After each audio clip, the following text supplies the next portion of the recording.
أعوذ بالله من الشيطان الرجيم. بسم الله الرحمن الرحيم. Dert. Мысалы көпшілігіміз таң намазына ұйықтап қалсақ, сосын сұрақ болса, неге мен ұйықтап қала беремін? Дерт біреу ол жерде. Таң намазы маған уайым емес. Уайым емес ол. Егер ол уайым болса, мүмкін емес тұрмау адамның. Ол уайым емес. Ол уайым болмағандықтан мен жатар алдында телефонды қарап жатамын. Сол ұйқым келгенге дейін қараймын оны дейік. Сосын ұйықтадым. Не бисмилля жоқ, не жаңағы мені өліп қалсам жанымды осылай істе дұғалар жоқ.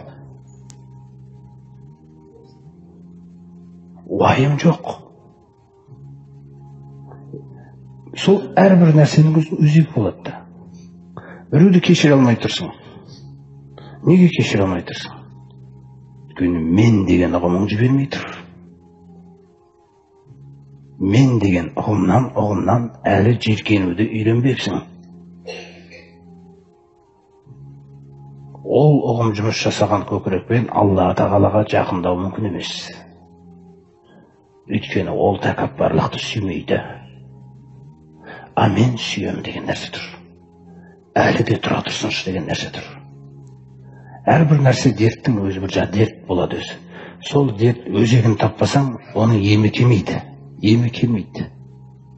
Жаңағы жерде де мысалы мен таң намазын ұйықтап қала беремін деген кезде, мысалы біреу сізге емін былай беруі мүмкін. Сен жаңағыдай ертерек жат жақсы. Мысалы жаңағыдай сен сұрап дұғаларың жасап, сөйтіп жат дегендей нәрсе. Бәрі ұйықтап қалуы мүмкін ол.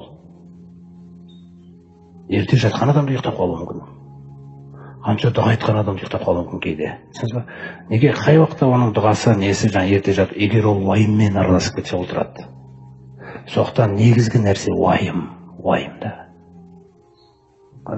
Сол уайым деген нәрсе тұрмайды. Неге бұлар Құранға қарсы келе береді? Неге пайғамбарымызға тисе береді? Неге пайғамбарымыз саллаллаху туралы жала сөйлейді? Неге оны бұқаралық ақпаратқа барып таратады? Неге? Алла Тағала айтады, дерт мына жерде жатыр дейді. Қандай дерт ол? Бәл, турасын айтқанда дейді, қорыта келгенде, нақты айтқанда дейді. Бірақ қана дерт тұр. Не? Кәззәбу бис-саға, қиямет сағатын өтірікке шығарғандар дейді. Қиямет сағатын өтірікке шығарған адам, ол енді дүниенің адамы болып өмір сүреді болды. Енді ода бұл дүниеден басқа түпкі мақсат болмайды.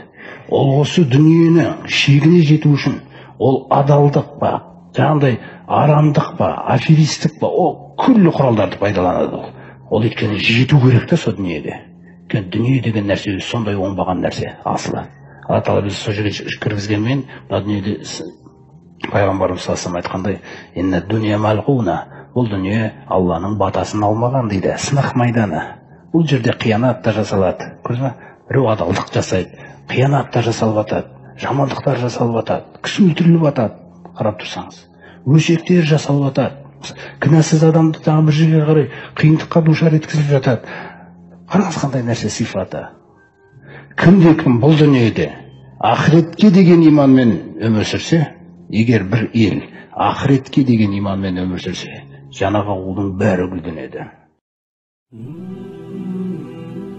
أعوذ بالله من الشيطان الرجيم.